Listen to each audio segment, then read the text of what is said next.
একটা পশু যদি সবল হয়, মোটা তাজা হয়, হৃষ্টপুষ্ট হয়, শক্তিশালী হয়, তার পাশে যদি দুর্বল একটা পশু যায় বা দুর্বল একটা গরু গেল একটা সবল গরুর কাছে, বুঝতে পারবে কিনা? মারবে। একটা হৃষ্টপুষ্ট খাসির কাছে যদি দুর্বল একটা খাসি যায়, বুঝতে পারবে কিনা? মারবে। একটা হৃষ্টপুষ্ট উটের কাছে যদি একটা ছোট জীর্ণ শীর্ণ একটা উট যায়, তাকে কামড় দিবে কিনা? দিবে। একটা হৃষ্টপুষ্ট দুম্বার কাছে যদি একটা জীর্ণ শীর্ণ দুম্বা যায়, তাকে লড়ান দেবে কিনা? দাবড়াই দেবে কিনা? দিবে। কারণ পশুর একটা খাসলাত হলে আমি একা থাকবো, আমার সাথে কোনো দুর্বল থাকতে পারবে না। এটা পশুর একটা খাসলাত। যদি আমাদের ভিতরে আছে যে আমি স্বাবলম্বী, আমি শক্তিশালী, আমার কাছে কোনো দুর্বল থাকতে পারবে না, এরকম মানুষের ভিতরে আছে না? যারা শক্তিশালী ক্ষমতাধর মানুষ, যাদের শক্তি আছে, টাকা আছে, অর্থের ক্ষমতা আছে, শক্তি আছে, তাদের কাছে যদি দুর্বল মানুষ বসবাস করে, তাকে সাহেব সাহেব বলতে হবে। এমন সময় হঠাৎ অন্যায় ভাবে থাপ্পড় বাসায় কিছু বলা যাবে না, ঘরে খেয়ে আসতে হবে, কারণ সাহেবে দিছে, ক্ষমতাধর মানুষ। তুমি কুরবানি করলাম, তোমার ভিতরে আর ওই স্বাবলম্বী শক্তিশালী পশুর ভিতরে পার্থক্য কিছুই নাই। কুরবানি দিয়েছ, কিন্তু তোমার কাছ থেকে যদি গরিব, অসহায়, যাদের শক্তি নাই, স্বাবলম্বী নাই, তারা যদি নিরাপদ না থাকে, তোমার এই কুরবানি দিয়ে কোনো ফায়দা হয় নাই। কারণ তুমি পশু কুরবানি দিয়েছো, তোমার নিজের ভিতরে যে একটা পশুত্ব লুকিয়ে আছে, সেই পশুটাকে কুরবানি দিতে পারো না।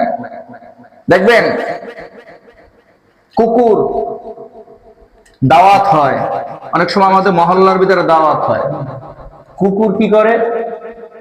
অনেকগুলা কুকুর আসে, বাড়ির কুকুরের ক্ষমতা বেশি, কি আছে না? বাড়ির কুকুরের কি ক্ষমতা বেশি? দুর্বল একটা কুকুর যদি আসে, একদম তরাইয়া বাস এলাকা সারা করায় কিনা? এরকম করায় কিনা? এলাকা সারা করায়। অথচ যেই পরিমাণ হাড্ডি আছে, ও এক মাসেও খেয়ে শেষ করতে পারবে না। একটা দাওয়াতে বা একটা জামাতের ভিতরে যেই পরিমাণ হাড্ডি হয়, ও যদি খায়, একা যদি খাইতে যায়, এক মাসও শেষ করতে পারবে না, নষ্ট হয়ে যাবে। কিন্তু ও পারে কি জানেন? অন্য বাড়ি থেকে বা অন্য মহল্লা থেকে কুকুর আসলে খাইতে দেবে না, তারাইয়া কি? তারাইয়া দেয়, তারাইয়া দেয়। ঠিক তোমার ক্ষমতা আছে, টাকা আছে, শক্তি আছে, তুমি কি করেছ? বলে তুমি তোমার দ্বারা যদি তোমার দুর্বল মানুষ তোমার যন্ত্রণায়, তোমার জ্বালায় যদি এলাকার ভিতরে বসবাস না করতে পারে, মহল্লার ভিতরে বসবাস না করতে পারে, মহল্লার ভিতরে যদি বসবাস না করতে পারে, তোমার অত্যাচারে যদি এলাকা ছেড়ে যেতে হয়, এলাকা যদি ছেড়ে যেতে হয়, তোমার অত্যাচারে যদি এলাকা ছেড়ে যেতে হয়, তা তোমার ভিতরে আর কুকুরের খাসলাদের ভিতরে কোনো পার্থক্য নাই। এই জন্য কুরবানি দেওয়ার আগে, কুরবানি পশু কুরবানি করার সাথে সাথে নিজের ভিতরে যে লুকায়িত একটা পশু আছে, পশুর খাসলাতকেও কুরবানি দিতে হবে। যদি দুইটা কুরবানি সমান না হয়, ওই কুরবানি আল্লাহর কাছে কবুল হবে। গোস্ত খাওয়ার নাম কি না? কুরবানি না। গোস্ত খাওয়ার নাম কুরবানি না। কুরবানির সাথে নিজের ভিতরে পশুত্ব কি? কুরবানি দিতে হবে। নবী আলাইহিস সালাতু ওয়াস সালাম বলেন, ইয়াকুম ওয়াল হাসাদ ফা ইন্নাল হাসাদা ইয়াকুলুল হাসানাত কামা তাকুলুন নারুল হাতাম। আল্লাহ নবী সাল্লাল্লাহু আলাইহি ওয়াসাল্লাম হাদিসের ভিতরে বলেন যে অন্তরের ভিতরে যদি হিংসা, হাসাদ যদি থাকে, এই উম্মত, দুনিয়ার ভিতরে শুকনা কাঠের ভিতরে যদি আগুন লাগায় দেওয়া হয়, শুকনা কাঠ যেমনি ভাবে পুড়ে ছারখার হয়ে যায়, ঠিক তোমার কিন্তু আমল পোড়ানোর জন্য একটা মেডিসিন আছে, আমল পোড়াই ফেলাইবে, ন্যাক আমল পোড়াই ফেলাইবে। বলে কি সেটা? বলে তোমার ভিতরে একটি হিংসা যদি আসে, ওই হিংসার আগুনে তোমার কাঠ পড়বে না, ঘর পড়বে না, তোমার পড়বে আমল। কিরকমের? কথার কথা, একজনে এক ছেলে তার বিদেশ গেছে, কে গেছে? বিদেশ গেছে। এখন হিংসার জন্য কইতেছে ও বিদেশ গেছে, কিছু করতে পারবে না, মানে হিংসা। ওর ছেলে বিদেশ গেছে, তা তো কি কাজ পাইবে না? খবর আসলো কাজ পাইছে, তো বলে কাজ পাইলে কি হইবে? বেতন পাইবে না। বেতনও তো পাইছে, বেতন পাইছে, তা তো কি একটা ঘর উড়াইতে পারবে না? ঘর উঠাইছে, আগ দেশে আইয়া হরবাটা কি ভালো মাইয়া পাইবে না? ভালো দেশে এসে ভালো মেয়েও বিবাহ করছে, তা বিয়ে করছে, তা তো কি সন্তান হবে না? সন্তান হয়েছে, বলো সন্তান লেখাপড়া হবে না? মানে তার ভিতরে হিংসার আগুনে জ্বলতেছে, হিংসার আগুনে জ্বলতেছে। অন্যের ভালো দেখে যদি নিজে সহ্য না করতে পারে, তাহলে নবী বলেন তোমার ওই হিংসার আগুনে দুনিয়ার কোনো ক্ষতি হবে না, হবে তোমার নিজের ক্ষতি। কি ক্ষতি?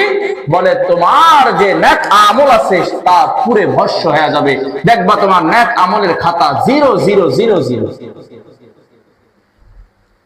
এই জন্য আল্লাহ পাক রব্বুল আলামিন কোরআনুল কারীমের সূরা বাকারা ভিতরে বলেন, উলাইকাল্লাযীনা ইশতারাউদ দালালাতা বিল হুদা ফামা রাবিহাত তিজারাতুহুম ওয়া মা কানু মুহতাদিন। আল্লাহ পাক রব্বুল আলামিন বলেন, যারা হেদায়েতের বিনিময়ে গোমরাহিকে ক্রয় করেছে, যারা আলোর বিনিময়ে অন্ধকারকে ক্রয় করেছে, যারা ভালোর বিনিময়ে খারাপকে ক্রয় করেছে, যারা নেকের বিনিময়ে গুনাহকে ক্রয় করেছে, মনে করছো তারা ব্যবসায় লাভবান হয়েছে? না না, তারা ব্যবসার ভিতরে কোনো লাভবান হয় নাই, তারা ক্ষতিগ্রস্ত হয়ে গেছে। উলাইকা কাল আনআম বাল হুম আদাল। আর তারা কারা জানো? তারা মানুষরূপী চতুষ্পদ জানোয়ারের চেয়েও নিকৃষ্ট। দেখতে দেখা যায় মানুষ, কিন্তু তারা মানুষ না, মানুষরূপী চতুষ্পদ জানোয়ারের চেয়েও নিকৃষ্ট। উলাইকা কাল আনআম বাল হুম আদাল। ওরা চতুষ্পদ জানোয়ারের চেয়ে কি নিকৃষ্ট। আল্লাহ পাক রব্বুল আলামিন কোরআনের এক আয়াতের ভিতরে বলেন যে আমি মানুষকে সম্মানিত করে বানাইছি। মানুষকে ওয়ালাকাদ কাররামনা বানি আদম, ওয়ালাকাদ কাররামনা বানি আদম, আমি বনি আদমকে কি করে বানাইছি? সম্মানিত করে বানাইছি। পৃথিবীর ভিতরে সবচেয়ে সম্মানিত মানুষ, অন্য কোনো মাখলুক না, সম্মানিত। বলে তবে এই মানুষকে আবার আল্লাহ পাক রব্বুল আলামিন বলেন উলাইকা কাল আনআম বাল হুম আদাল, যারা ওরা চতুষ্পদ জানোয়ার। আরে না, তার চেয়ে নিকৃষ্ট। কেন বললেন? বলে মানুষের ভিতরে কয়েকটা খাসলাত আছে। সাপের খাসলাত মানুষের ভিতরে আছে, কুকুরের খাসলাত মানুষের ভিতরে আছে, শুয়োরের খাসলাত মানুষের ভিতরে আছে, কুকুরের খাসলাত মানুষের ভিতরে আছে। বলে কেমন করে? এখন যদি আপনাদের সামনে যদি এক বাটি প্রসাব এনে দেওয়া হয়, আর যদি বলা হয় 10,000 টাকা আপনাকে দেওয়া হবে, এক বাটি প্রসাব পান করেন, পান করবেন? কেউ করবে? যদি কোনো ব্যক্তির সামনে শুয়োরের মাংস এসে এনে দেওয়া হয় যে ভাই আপনি শুয়োরের মাংস খান, খুব এর ভিতরে উপকারিতা আছে, তবে শুয়োরের মাংস, বলেন তো মানুষ শুয়োরের মাংস খাবে? খাবে? কারণ সে বলবে কি, হ্যাঁ আমি মুসলমান, আমার জন্য ইসলাম শুয়োরের মাংস হারাম করেছে, আমি মুসলমান, আমার জন্য ইসলাম ধর্ম প্রসাদ পান করা হারাম করেছে। ও বন্ধু, তুমি যে গিয়া আয়েশা ব্যাংকের সাথে, ব্রাক ব্যাংকের সাথে, সুদের সাথে লেনদেন করতেছো, তখন তোমার ইসলামের কথা কোথায় যায়? যে তুমি যে সুদের কারবার করতেছো, এলাকার ভিতরে তোমার টাকা সুদে লাগাইতেছো, তখন তোমার ইসলামের কথাটা কোথায় যায়? অথচ ইসলাম বলে আকিলার রিবা ওয়া মুকিলাহু ওয়া কাতিবাহু ওয়া শাহিদাহু ওয়ালাহুম সাওয়াহুন, যে যারা সুদের সাথে জড়িত চার ব্যক্তি, যে ব্যক্তি সুদ দেয়, যে ব্যক্তি সুদ দেয়, যে ব্যক্তি সুদ খায়, যে ব্যক্তি সুদের সাক্ষী থাকে, যে ব্যক্তি সুদ লেখালেখি করে, চার জনার ওয়ালাহুম সাওয়াহুন, 4 জনার সমান গুনাহ। বলে কতটুকু গুনাহ? কতটুকু গুনাহ? বলে 1 টাকা যদি কোনো ব্যক্তি সুদ খায়, আল্লাহর নবী সাল্লাল্লাহু আলাইহি ওয়াসাল্লাম বলেন, আবু হুরায়রা রাদিয়াল্লাহু তাআলা আনহু বলেন 37 বার যেন কাবা শরীফের ভিতরে নিজের আপন মায়ের সাথে জিনা করলে যেই পরিমাণ গুনাহ, 1 টাকা সুদ খাইলে 1 টাকা সুদ দিলে সমান গুনাহ। কি তখন ইসলামের কথা কোথায় যায়? কি বললাম? আমার কথা মুসলিম শরীফের হাদিস, আকিলা রিবা উমুকিলাহু ওয়া কাতিবাহু ওয়া শাহিদাহু কালাহুম সাওয়াহুন। যে চার ব্যক্তি সমান গুনাহগার। এখন কবেন হুজুর যে সুদ খাইলো বুঝলাম, সুদ দিলো, বাকি দুজনের গুনাহ হবে কেন? কি কথা এটা না? যে সুদ দিলো আর যে সুদ খাইলো সে গুনাহগার হইতে পারে। বলে না সাক্ষী ছাড়া লেনদেন হয় না। তা অমুকের জিম্মাদারি রাখেন, আছে না একজন জিম্মাদার রাখতে হয়, আর একজনে লেখে। এই জন্য যেমনি ভাবে আপনি প্রসাদ পান করাকে হারাম মনে করেন, শুয়োরের মাংস খাইতে হারাম মনে করেন, ইসলাম যেমনি ভাবে আপনি সে সময় দোহাই দেন যে আমার ইসলাম ধর্ম, আমার নবী আল্লাহ শুয়োরের মাংস মুসলমানদের জন্য হারাম করেছেন, প্রসাদ পান করা হারাম করেছেন, বন্ধু সেই মালিক সুদ খাইতে হারাম ঘোষণা দিয়েছেন, সেই মালিক ঘুষ খাইতে হারাম বলেছেন। এখন তুমি সুদের টাকা দিয়া কুরবানি করলা, ঘুষের টাকা দিয়া কুরবানি করলা, টেন্ডারবাজির টাকা দিয়া কুরবানি করলা, হারাম উপার্জন দিয়া কুরবানি করলা, বন্ধু তোমার গোশত খাওয়া হলো, কুরবানি হলো না, কুরবানির সাথে তামাশা হলো।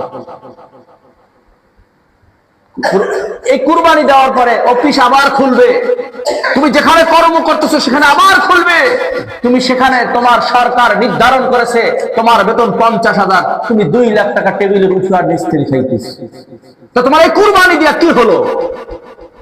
এই জন্য আল্লাহ বলেন উলাইকাল্লাযীনা ইশতারাউ দালালাতা বিল হুদা ফামা রাবিহাত তিজারাতুহুম ওয়া কানু মুহতাদিন।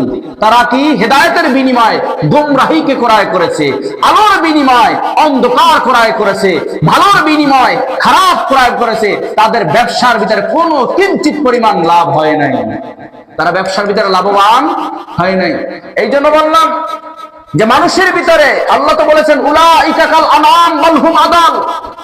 কেন বলেছেন যে মানুষ চতুষ্পদ জানার চেয়ে নিকৃষ্ট, অথচ সেই মালিক অন্য আয়াতের ভিতরে বলেন ওয়ালাকাদ কাররামনা বানি আদম, আমি বনি আদমকে সবচেয়ে সম্মানিত করে বানাইছি, সবচেয়ে সম্মানিত করে বানাইছি। একই মালিক বললেন মানুষকে আমি সম্মানিত করে বানাইছি, আবার সেই মালিকই বললেন মানুষ চতুষ্পদ জানার চেয়ে নিকৃষ্ট কেন বললেন? তাহলে আল্লাহ কি 2 পদের কথা বললেন? একই মালিক মানুষকে সম্মানিত বললেন, আবার কি চতুষ্পদ জানার চেয়ে নিকৃষ্ট বললেন। তাহলে আল্লাহর কথা 2 মত হলো। বলে আল্লাহ বলেন না না না, মানুষ দেখতেছো কিন্তু মানুষের ভিতরে অসুস্থ লুকায় আছে, মানুষের ভিতরে কুকুরের খাসলাত আছে, সাপের খাসলাত আছে, শুয়ারের খাসলাত আছে, যেইগুলা এই খাসলাত থেকে পরিপূর্ণ হতে পারবে, এই খাসলাত বর্জন করতে পারবে, তারাই হলো ওয়ালাকাদ কাররামনা বানি আদম। যারা এই সকল পাপাচার থেকে যারা মুক্ত থেকে যারা মুমিন হবে তাদের ব্যবসার ভিতরে লাভবান। আর যারা এই গরমিলের ভিতরে থাকবে, সুদের সাথে জড়িত থাকবে, ঘুষের সাথে জড়িত থাকবে, অন্যায়ের কাজের সাথে জড়িত থাকবে, বলে ওরা মানুষ দেখতেছো, ওরা মানুষ রূপী জানোয়ার। কে বললেন? আল্লাহ বলেন। আর যারা সুদ মুক্ত, ঘুষ মুক্ত, খারাপ কাজ থেকে মুক্ত, আল্লাহ বলেন ওয়ালাকাদ কাররামনা বানি আদম, তারাই হলো উত্তম মানুষ, তারাই দেখবা মানুষ কিন্তু তারা উত্তম মানুষ। কে বললেন? আল্লাহ বললেন। তো এবার আসেন, মানুষের ভিতরে কয়টা খাসলাত আছে? কুকুরের খাসলাত, শুয়ারের খাসলাত। শুয়ার এমন একটা প্রাণী নিজে বাথরুম করে নিজে খায়, নিজে বাথরুম করে নিজে খায়। আমি যদি কোনো ভাইকে বলি আপনাকে 1 লাখ টাকা দেওয়া হবে আপনি মানুষের সামনে বাথরুম করে খান, বলে অসম্ভব, অসম্ভব।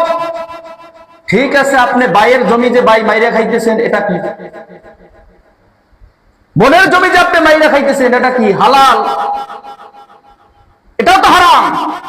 আপনি গরিবের মাল নিছেন, নেওয়ার কথা দেওয়ার কথা আর দেন নাই, আছে না এরকম? আমাদের দেশের সমাজ একটাই আছে, যদি নিতে পারে কোন রকম ধার আর ফেরত দেয় না, ফেরত চাইতে গেলে আবার গালাগালি করে, এরকম ভালো মানুষ আছে না সমাজে? আপনি কোথায় থেকে ভালো হলেন? ওর চেয়ে বাথরুম খাওয়া ভালো। সাপের খাসলাত। দেখবেন আপনি অন্যায়ের প্রতিবাদ করছেন, কিছু মানুষ অন্যায় হইতেছে, আপনি প্রতিবাদ করছেন, দেখবেন আপনার বিরুদ্ধে 100 মানুষ দাঁড়াই গেছে। ছোট মানুষ গান বাজাইতেই পারে, ছোট মানুষ নারী আইনা নাচাইতেই পারে, এরকম বয়সে কত কিছু করছি, এখন হুজুরা মশলা দেয় লাগিয়ে গেছে খুদা জায়গায়। একজন অন্যায়ের প্রতিবাদ করছে আর আপনার বিরুদ্ধে 100 জন লাগিয়ে গেছে। কারা? বলে দাড়িওয়ালা, টুপিওয়ালা, 5 ওয়াক্ত নামাজি, কপালের ভিতর দাগ, তারাই পিছনে আবার সমালোচনা করে। বলে বন্ধু তুমি নামাজি হতে পারো, কপালে দাগ হতে পারো, তুমি সিজদা দেওয়ালা হতে পারো, কিন্তু তোমার ভিতরে সাপের খাসলাত রয়ে গেছে। কারণ সাপ ছোটটাও সাপ, বড়টাও সাপ। অন্যায় তো অন্যায়, অন্যায় কোনোদিন ন্যায় হতে পারে না। অন্যায়ের প্রতিবাদ করতে আমার আল্লাহ বলেছেন। আল্লাহ বলেন এই মানুষের ভিতরে একদল মানুষ থাকবে যারা অন্যায়ের প্রতিবাদ করবে, আমি আল্লাহ ঘোষণা দিলাম তারাই হলো উত্তম মানুষ। কোরআনের আয়াত। আল্লাহ বলেন কি? যারা অন্যায়ের প্রতিবাদ করবে তারাই হলো কি? উত্তম মানুষ। আচ্ছা, এবার প্রতিবাদ করলো অন্যায়ের, তারা হলো কি আল্লাহর ঘোষণা অনুযায়ী উত্তম মানুষ। আমার কথা বুঝতেছেন? উত্তম মানুষ। যারা বিরোধিতা করতেছে, এই জন্যই আল্লাহ বলেন উলাইকা কাল আনাম বাল হুম আদাল। ওরা দেখবা সূরাতে মানুষ, সূরাতে লেবাসদারি কত মানুষ আছে। একদিনের এক ঘটনা বলতেছি। রাত্রবেলায় মসজিদে যাইতেছি নামাজ পড়তে, দাড়িওয়ালা, টুপিওয়ালা, একদম কপালে দাগওয়ালা সুপারি চুরি করতেছে। আল্লাহর নাম লয়ে পড়ছে আমার সামনে। এখন দাড়িওয়ালা, টুপি হুজুরের বিরোধী করতেছেন না। বন্ধু, তোমার ভিতরে যে খারাপ খাসলাত গুলো আছে পরিহার করো, তাহলেই তুমি উত্তম মানুষ হতে পারবে। আর খারাপ যদি যেমনি ভাবে দুধও সাদা, দুধ সাদা, দই সাদা, চুনও সাদা, চিনিও সাদা, লবণও সাদা। চিনি আর লবণ দেখতে এক, স্বাদ আলাদা না? দেখতে কি এক, স্বাদ আলাদা। দই আর দুধ দেখতে কি, দই আর কি, দই আর দিয়া চুন দেখতে কি এক, স্বাদ। চুন খাইলে মুখ পড়ে, দই খাইলে মজা লাগে, চিনি খাইলে মুখের ভিতরে স্বাদ লাগে, লবণ খাইলে তিতা লাগে। বেশি লবণ হইলে অবস্থা কি? খাইতে পারেন কোনো তরকারি? দেখতে ঠিকই এক। বন্ধু, সব নামাজি নামাজি না, সব নামাজি নামাজি না। যদি সব নামাজি নামাজি হইতো তাহলে আব্দুল্লাহ ইবনে উবাই ইবনে সুলুল নবীর পিছনে নামাজ পড়েছেন, কিন্তু সে মুমিন না। কার পিছনে নামাজ পড়ছেন? নবীর পিছনে নামাজ পড়ছেন, নবীর একদম পিছনে নামাজ পড়ছেন, কিন্তু নবীকে হত্যা করার জন্য সর্বদা চেষ্টা করছেন। ওই লোকটা কি টুপি মাথায় দেয় নাই, পাঞ্জাবি পরে নাই? ওই লোকটা তো নবীর পিছনে সিজদা দিছে, কিন্তু সে কি ইসলামের ভালো চাইছে না ক্ষতি চাইছে? এই জন্য যারা নামাজও পড়ে চুরিও করে, আল্লাহ কোরআনুল কারীমের 21 পারার ভিতরে বলেন, আল্লাহ কোরআনুল কারীমের 21 পারায় প্রথম পৃষ্ঠার শেষের ভিতরে বলেন যে জানো নামাজ মুমিনকে সমস্ত পাপাচার কাজ থেকে বিরত রাখে, সমস্ত পাপাচার কাছ থেকে বিরত রাখে। এবার বলুন হুজুর, আল্লাহর এই আয়াত মনে হয় আমাকে বিশ্বাস হয় না। কারণ আমি তো দেখি এক ব্যক্তি নামাজও পড়ে বোনের সম্পদ মারে, নামাজও পড়ে ঘুষ খায়, নামাজও পড়ে সুদ খায়, নামাজও পড়ে চুরিও করে, নামাজও পড়ে অন্যায় অন্যকে মারে। আসেন এরকম অন্যায় কাজের সাথে জড়িত। হুজুর, তাহলে এই লোকটা নামাজ কিভাবে তাকে বিরত রাখলো? নামাজ কিভাবে তাকে খারাপ কাজ থেকে বিরত রাখলো? এবার আসেন বন্ধু, নামাজ নামাজের মতো হয় না। যদি নামাজ নামাজের মতো হইতো তাহলে তোমার সমস্ত পাপাচার কাজ থেকে নামাজ বিরত অবশ্যই অবশ্যই অবশ্যই রাখবে। এবার আসেন, বলেন হুজুর তার কেমনে হয় না? যদি কোনো ব্যক্তিকে বলি নামাজ ভঙ্গের কারণ 19টি, এই 19টা মাসালা দাঁড়াইয়া বলেন, বলে জানি না। 1 নাম্বারই নামাজে অশুদ্ধ পড়া। কি অশুদ্ধ পড়া? কোরআন অশুদ্ধ পড়া।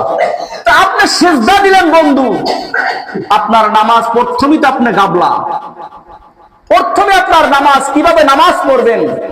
এক ব্যক্তিকে নামাজের রুকু দিতে দেখি বাস উটের মতো, অথচ এটা কি উটের মতো সিজদা দেওয়া, এরকম রুকু দেওয়া কি সুন্নাত?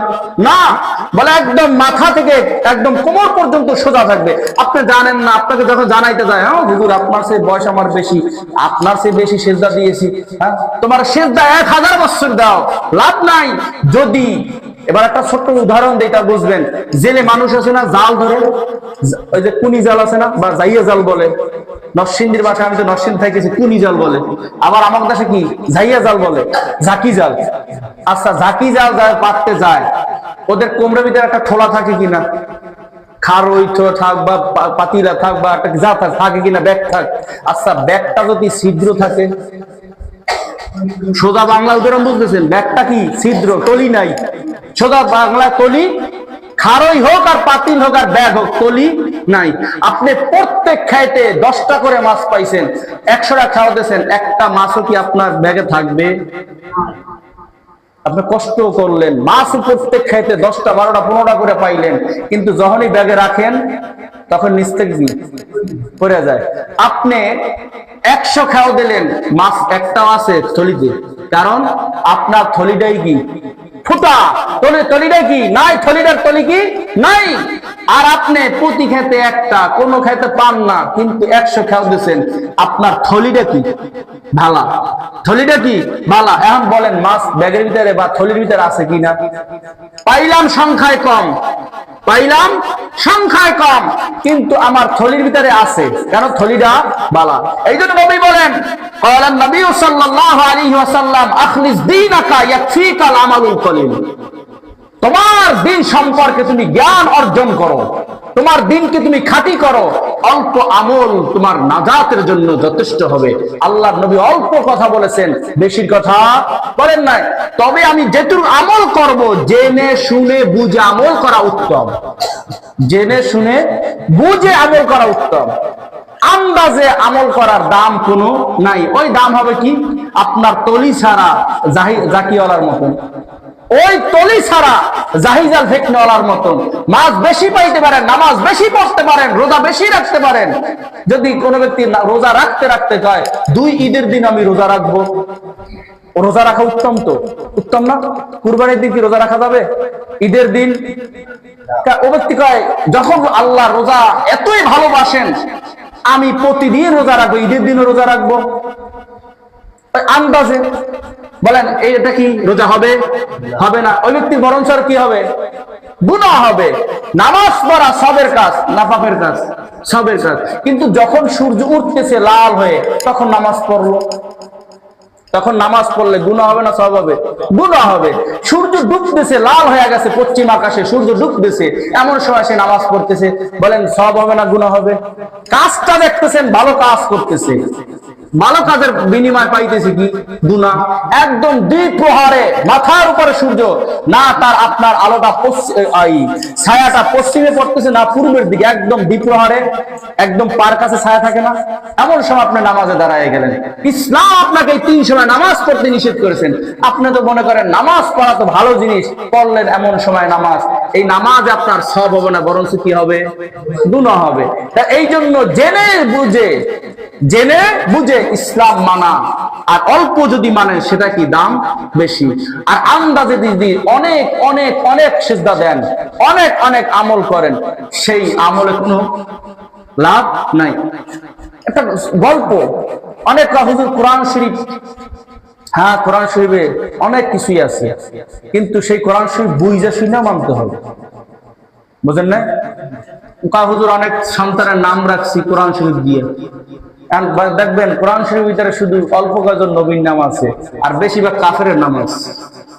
ফেরাউনের নাম অনেক জায়গা আছে, হামানের নাম আছে, কারুনের নাম আছে, আবার আছে না?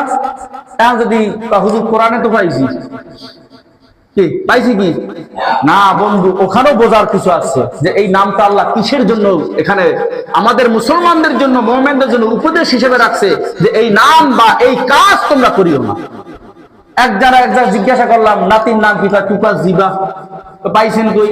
পাইছি কোরআন শরীফের ভিতরে, তুকাস জিবা কোরআন শরীফের ভিতরে আছে। আমি বললাম, নামটা রাখলেন কোন আলেমের পরামর্শ নিয়ে রাখছেন? বলে হুজুর কোরআনের ভিতরে পাইছি অনেক জায়গায় তুকাস জিবা। আমি বললাম, ঠিক আছে, আপনি কোরআনে পাইছেন, মানলাম, কিন্তু আপনি বুঝছেন কিছু ইসলাম সম্পর্কে? বলে না। আমি বলছি, তুকাস জিবা অর্থ কি তা জানেন? বলে হুজুর তাও জানি না। আমি তো তুকাস জিবা অর্থ মিথ্যাবাদী। সন্তানের নাম কোরআনে পেয়েছেন আর রেখে দিয়েছেন, কিন্তু জেনে সুজেনে রাখলেন না, নাম রাখছে তুকাজ্জিবা। তুকাজ্জিবা অর্থ মিথ্যাবাদী। আর আপনাকে যতবার আপনার সন্তানকে ডাকলো তুকাজ্জিবা, মানুষে কি সাক্ষী দিল? এই মিথ্যাবাদী। যেন কোরআনকেও বুঝে শুনে কি আমল করার জন্য কোরআনকেও বুঝে শুনে আমল করতে হবে। আর যদি কোরআনকে যদি আপনি বুঝে সুঝে, ইসলামকে যদি বুঝে শুনে না মানেন, তা প্রতারকদের খপ্পরে পড়বেন। আমাদের বাংলাদেশে এখন বর্তমানে একটা চক্র চলতেছে, প্রতারক চক্র। দেখবেন চামড়া নিয়া আমরা যখন শোরুমে জুতা কিনতে চাই 1200, 1500, 2000, 4000 টাকা যায়, কি 5000, 12000 টাকা পর্যন্ত কি চামড়া জুতা চায়। আর এখন চামড়া চলে কয় টাকা? 100 টাকা বলে একটা গরু চামড়া। প্রতারকের খপ্পরে আমরা আজকে মুসলমানরা প্রতারকের চক্রে পড়েছি। আর মুসলমানদের ভিতরে কিছু আছে নামে মুসলমান কিন্তু প্রতারক, নামে মুসলমান কিন্তু প্রতারক। চেহারা দেখা যায় মুসলমান, কিন্তু প্রতারণাকে সে প্রাধান্য দিয়েছে। এই জন্য দেখবেন, এবার দেখছেন মাদ্রাসার অনেক যারা সোশ্যাল মিডিয়া চালান, অনেক মাদ্রাসায় কি করছে, হ্যাঁ চামড়া সব কবর দিয়ে দিচ্ছে। আগে শুনেছি লাশ কবর দেয়, এখন দিছে কি কুরবানির চামড়া কবর দিছে। 100 টাকা বলে, 100 টাকা। অদূর ভবিষ্যতে, আমি গতকালকেও বলেছিলাম একটা কথার আলোচনা, অদূর ভবিষ্যতে মনে হয়, আমার ভয় লাগে, ওলামায়ে কেরাম মনে হয় মসজিদে চাকরি করবে না। আমি কালকেরও দীর্ঘ সময় এই ওলামায়ে কেরামের ভিতরে আলোচনা হয়েছিল, তখনও বললাম যে অদূর ভবিষ্যতে মনে হয় মসজিদের খেদমত বা মসজিদের চাকরি ওলামায়ে কেরাম করবে না, মাদ্রাসার চাকরি ওলামায়ে কেরাম করবে না। এমন একটা অবস্থা হয়েছে। আমি এক কথার প্রেক্ষিতে বলছি, যদি মসজিদের যে সভাপতি, রাগ করেন না কেউ, কথাগুলো আবার সোশ্যাল মিডিয়াও যাবে। মসজিদের সভাপতি যদি 5000 টাকা ইমামের বেতন দিয়া যদি সে পারত, বোর বাজারটা করাইতো, বোর কাপড় চুপুর দোয়াইতো, মাইয়ের কাপড় চুপুর দোয়াইতো, এবার কাপড় টাকায় তো বরকত। আপনাকে 5000 যে বরকত, আমার বলা বিদেশ থেকে 1 লাখ টাকা বরকত পায় না। হুজুরে 5000 টাকা বরকত দেখছে কি আছে না? এরকম কয় কিনা, হুজুর আপনি 8000 টাকা বেতন, খুব বরকত। আমার কোন বরকত নাই, 1 লাখ টাকা বেতন পাই। আর হে যদি বুঝমান হুজুরি হয়, তা দোয়া করবে, আল্লাহ আমি যেরকম ইনকাম করি বিদেশি বলা যায় ওরকম ইনকাম করে, তা বরকত ছুটে যাইবে। এই জন্য ওলামায়ে কেরামকে সম্মান করবেন, ইসলাম ওলামায়ে কেরাম থেকে শিখবেন। কিন্তু কোন ওলামায়ে কেরাম থেকে শিখতেছেন তাও বুঝতে হবে। নিমে মোল্লা খত্রে ইসলাম, নিমে মোল্লা খত্রে ইসলাম, নিমে তবিব খত্রে জান। কিতাবের ভিতরে আসছে নিমে মোল্লা খত্রে ইসলাম, নিমে তবিব খত্রে জান। ফার্সিতে তো মানে যদি আদা ডাক্তার হয়, কি ডাক্তার? আদা ডাক্তার বোঝেন, সে যদি সার্জারি করে রোগী বাঁচবে না মারা যাবে। আর যদি আদা মৌলবী হয়, সে যদি ইসলামের বয়ান দেয়, বলে ওই ইসলাম বাঁচবে না, ইসলাম সহ ঈমান ধ্বংস হয়ে যাবে। ইসলামও ধ্বংস করবে আর কি ঈমানও ধ্বংস করবে। সে মাসালাই জানে না, সে বড় বড় মাসালা যদি দিতে যায়, তখন আর উম্মতের ফায়দা হবে না, উম্মতের মাঝে ডিভাইড হবে, উম্মতের মাঝে কি হবে, মতবিরোধ সৃষ্টি হবে। এই জন্য নিমে তবিব খত্রে জান, নিমে মোল্লা খত্রে ইসলাম। এই জন্য আমরা কার থেকে জ্ঞান অর্জন করব, তাও জেনে শুনে বুঝে জ্ঞান অর্জন করতে হবে। আল্লাহ আমাদের সবাইকে কোরবানির এই মহৎ উৎসব থেকে